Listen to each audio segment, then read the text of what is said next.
Am găsit un alt canal, băiatul, tot lasă comentarii. De data asta facem. Andy reacționează la Andy Rage.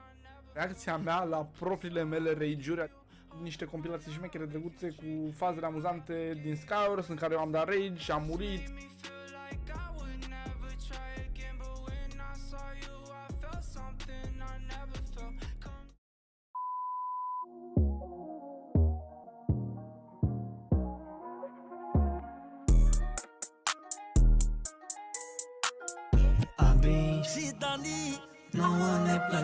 O ciuce, două ciuce și mi-au căzut și 3 ciuce. 3 ciuce, uitați, avem aici 3 ciuce de bani. Regii României, mami.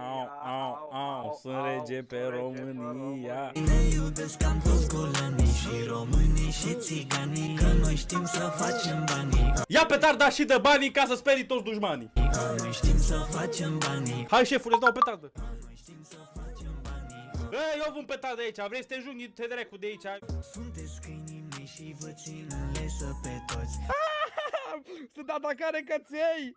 Vă luați mașini în leasing, dar n-aveți bani nici de roți. Măcar fodea scumpă. Nu. Nu e vina mea că-mi place să vă înjur pe toți de morți. Futu-ți morții, mati! Nu, doamne, mă, ce vorbă e asta, zici? Uită-te în spatele meu, hai să mă bați, vezi dacă poți. Vezi dacă poți, vezi dacă poți. Vezi dacă poți, vezi dacă poți. Băieți, chiar dacă e noapte afară, eu stau cu ochelarii de soare în ochi. Puneți-vă în genunchi. Nu te punem, bă, în genunchi la fraier.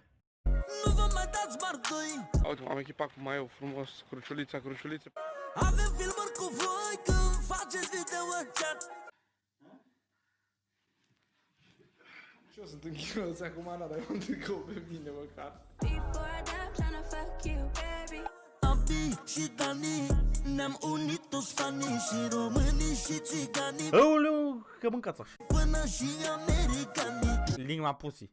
Abi și Dani, ne-am dublat și banii. Aută-le-a. Bebeluș de cartier. Astăzi o să fim bebeluși. Nimeni nu mai e ca el. Mă tărăs, merg de abușile acum ar veni. Practic, îi mulțumesc lui mama mea, fiindcă a născut-o stea. A născut-o stea, fiindcă a născut-o stea. A născut-o stea, fiindcă a născut-o stea. Interlop de România, eu dețin supremația. După cum vedeți, m-am îmbrăcat și frumos, șapcă în cap, ochelari, haină de pele. E mișto, da, mișto. Mama, mulțumesc frumos că ai născut un boss de boss. Abi și Dani, nouă ne plac banii, regii României, mami, ne iubesc cam toți golanii și românii și țiganii, că noi știm să facem banii, noi știm să facem banii, noi știm să facem banii.